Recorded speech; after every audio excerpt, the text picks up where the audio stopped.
नमस्कार दोस्तों, आप देख रहे हैं यूट्यूब चैनल मैग्नेट हैंड, एक ऐसा हैंड जो खींच लाए आपको शिक्षा की ओर। आज हम 8th क्लास मैथ्स का फैक्टराइजेशन का एक्सरसाइज नंबर 12.1 करेंगे। तो इसमें बच्चों को काफ़ी कन्फ्यूज़न हो रही है, तो इसी कन्फ्यूज़न को दूर करने के लिए ये वीडियो बनाया गया है। तो इसमें देखिए कि कॉमन कैसे लेते हैं। बेसिकली बच्चों को ना कॉमन लेना ही नहीं आ रहा है, फैक्टराइज करना तो दूर की बात, वो कॉमन ही ले पा रहे हैं। तो देखो कॉमन कैसे लेते हैं।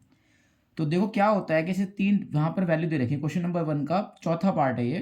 तो देखो लिखा है 2x 3x 4। तो आपको ये देखना होता है कि वो तीनों में होना चाहिए। इसमें पहले क्वेश्चन ने बोला है ना फाइंड द कॉमन फैक्टर, तो वो चीज़ तीनों में होनी चाहिए। अब देखो यहाँ लिखा है 2x 3x² एंड 4, यानी कुछ भी कॉमन नहीं है। तो जब कुछ भी कॉमन नहीं है तो यानी कि 1 कॉमन है, यानी कि 1 से तीनों ही डिवाइड हो सकते हैं। आपको ये देखना है वो किससे डिवाइड होंगे, किसका मल्टीपल है। तो यहाँ 1 आ गया कॉमन, तो कॉमन फैक्टर जो हो गया इसका CF बराबर 1। वहीं पहले क्वेश्चन का 8वां पार्ट है, तो इसमें देखिए कि क्या लिखा हुआ है कि 3x² y³ 10x³ y² 6x² y² z। अब आपको देखना है कि मिनिमम वैल्यू, सबसे पहले देखो कि कौन सा किसका मल्टीपल है। अब देखो यहाँ लिखा है नंबर 3 10 और 6, यानी कि कोई भी एक टेबल तीनों को डिवाइड नहीं करता, तो ये तो कॉमन नहीं आएंगे। लेकिन देखिए कि यहाँ पर एक्स वाई और जेड दे रखे हैं, तो आपको ये देखना है कि तीनों में कौन सी चीज़ है। तो देखो मिनिमम क्या है, देखो x² दिख रहा है, यहाँ x³ दिख रहा है, यहाँ x² दिखाई दे रहा है। तो मिनिमम x² तो मैं कॉमन ले ही सकता हूँ क्योंकि तीनों में है। दूसरा देखो y है, y और y, तो y भी है, लेकिन मिनिमम देखना होता है, तो y² मिनिमम है। तो जो सबसे कम होता है वही आपका कॉमन होता है। तो देखो x² कॉमन ले लिया, y² कॉमन ले लिया, तो वैल्यू क्या बची यहाँ पे, देखो x² ये बाहर आ गया, y² बाहर आ गया, तो एक y बचा यहाँ और 3 बचा, तो यहाँ आ गया 3y कॉमा। अब देखो 10x³ y², तो मैं x² बाहर ले चुका हूँ, तो एक x बच गया, लेकिन 10 तो देखो बचेगा ही क्योंकि कुछ 10 तो मैंने लिया ही नहीं, तो यहाँ बच गया एक x। और देखो y² कॉमन आ गया है, तो यहाँ y बचेगा नहीं, तो बस 10x ही रह गया। 6, क्योंकि कोई भी चीज़ कॉमन नहीं आई थी नंबर में से, तो x² y² कॉमन ले चुका हूँ, तो अंदर क्या बचा z। तो हमारा कॉमन फैक्टर हो गया x² y²। इसकी इसी में आगे चलते हैं। इसमें देखा जाए तो factorise the following expression question number 2 के अंदर, तो आपको करना वही है, यानी कि आपको कॉमन वैल्यूज ढूंढनी है इसमें से। तो देखो सबसे पहले क्या करेंगे, देखेंगे कौन दोनों में डिवाइड कर सकता है। देखो 6 1 6 6 2 12, तो 6 एक कॉमन मल्टीपल है दोनों का, तो 6 को बाहर ले लो। बाकी देखो कोई कॉमन आ नहीं सकता क्योंकि दोनों वैल्यू अलग अलग है, दोनों वेरिएबल ही डिफरेंट है। तो 6 1 6, तो p बचा, क्योंकि 1 से 1 बार में कट गया तो 1 को लिखने की जरूरत नहीं होती। और वहीं 6 2 12, क्यों, क्योंकि आपको ये देखना है कि जब इनको वापस मल्टीप्लाई करो तो वापस यही आ जाना चाहिए। देखो 6p आ जाएगा, 6p 1 6p और 6 2 12 क्यू, देखो आ गया ना वापस वही। तो आपको ये ध्यान रखना है, तो ये हो गया फैक्टर। इसी का फोर्थ पार्ट देखते हैं, ये सेकंड पार्ट था। फोर्थ पार्ट में देखो 16 और 20 को पहले कौन डिवाइड कर सकता है, तो वो 4 है, तो 4 कॉमन आ गया। और मिनिमम देखो z में मिनिमम क्या है z, तो z को कॉमन ले लो, क्योंकि क्यूब नहीं ले सकते, दोनों में क्यूब नहीं है, तो मिनिमम वैल्यू लेते हैं। तो यहाँ बचा -4, z बाहर आ चुका है, प्लस 4 5 20 z²। तो हमारे पास जो क्या कहते हैं फैक्टर हो गए, वो ये हो गया 4z ब्रैकेट में -4 प्लस 5z²। इसी का 8वां पार्ट देखते हैं। तो इसमें देखो क्या करना है, देखो सब में 4 4 दिख रहा है, तो मैं 4 कॉमन ले लूँगा।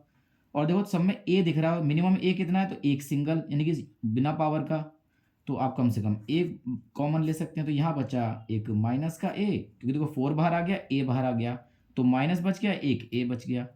अब देखो 4a तो बाहर आ चुका, तो यहाँ b बच गया, 4a तो बाहर आ चुका है, तो यहाँ पर c बच गया। तो ये हमारे फैक्टर हो गए। वापस आप इनको मल्टीप्लाई करके चेक भी कर लिया करोगे, ये वापस ये वैल्यू मिल रही है नहीं मिल रही। अगर नहीं मिल रही तो कुछ गड़बड़ कर दिया आपने, वापस मल्टीप्लाई कर लिया करो। आते हैं इसी के 9th क्वेश्चन में। तो वही मिनिमम वैल्यू ढूंढनी है। तो मिनिमम देखो यहाँ पर कम से कम देखो x है, तो मैं x कॉमन लूँगा, कम से कम y है तो मैं y कॉमन लूँगा, कम से कम z है तो एक z भी कॉमन ले सकता हूँ। तो यहाँ बचा देखो एक x बाहर आ गया, तो एक x बचा, y z मैं बाहर ले ही चुका हूँ, तो ये तो पूरा खत्म हो गया। अब देखो x z आ चुका है, y² में एक y मैंने बाहर ले लिया, तो y बच गया। सेम चीज़ यहाँ देखो x y तो बाहर आ गया, एक z², तो एक z बच गया यहाँ पे। तो ये हो गए फैक्टर्स। वापस मल्टीप्लाई करोगे देखो यही मिलेगा, चेक कर लीजिएगा आप। आते हैं क्वेश्चन नंबर 3 पे।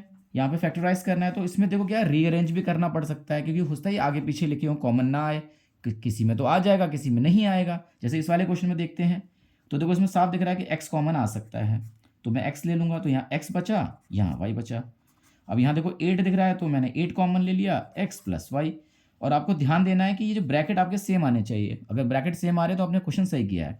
तो देखो एक्स प्लस वाई इसमें से एक ले लेंगे, और एक जो बाहर लिखा हुआ है एक्स प्लस मतलब प्लस 8 जो लिखा है, तो आप इसको बाहर ले लेंगे। तो ये आपके फैक्टर्स हो गए। देख लो ना, एक्स कॉमन आया, यहाँ पर 8 कॉमन आया, और फिर उसमें इन दोनों में से एक और एक ये वाला। आते हैं इसी के थर्ड पार्ट में, थर्ड पार्ट में देखो, यहाँ पर देखो ए एक्स प्लस बी एक्स, तो देखो एक्स कॉमन दिखाई दे रहा है यहाँ पे, तो एक्स कॉमन ले लो। अब देखो यहाँ वाई कॉमन, तो माइनस वाई, तो यहाँ बचा ए प्लस बी। अब क्वेश्चन होगा कि यहाँ माइनस का प्लस क्यों हो गया। देखो माइनस कॉमन लेते ही दोनों के जैसे ही माइनस बाहर आएगा ना, दोनों प्लस में कन्वर्ट हो जाएंगे। ब्रैकेट में डाल दे, क्योंकि जैसे वापस मल्टीप्लाई करूंगा तो देखो माइनस का फिर से आ जाएगा। इसीलिए जब माइनस कॉमन लेते हो तो साइन पलट जाते हैं, तो माइनस के दोनों प्लस हो गए। तो दोनों देखो ब्रैकेट फिर से सेम आए हैं, तो एक ब्रैकेट ले लेंगे, यानी कि हमने सही किया है, और एक आ जाएगा एक्स माइनस वाई। इसी के टर्म में आगे चलते हैं, तो क्वेश्चन नंबर 3 का ही चौथा पार्ट है। अब इसमें साफ साफ देखो 15 लिखा है, 15 तो कॉमन तो दिख रहा है।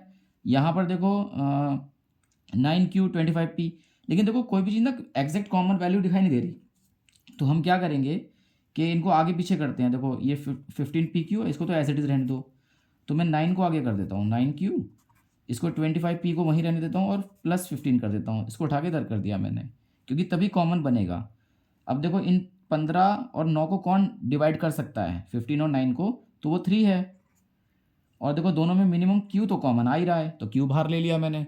ठीक है, तो आपको वैल्यू कितनी मिल गई कि Q बाहर आ गई 3 5 जा 15, क्योंकि 3 टाइम्स में 5 टाइम्स में कटेगा 3 से, ये तो 5 आ गया यहाँ, एक Q बाहर आ गया, तो यहाँ P बच गया।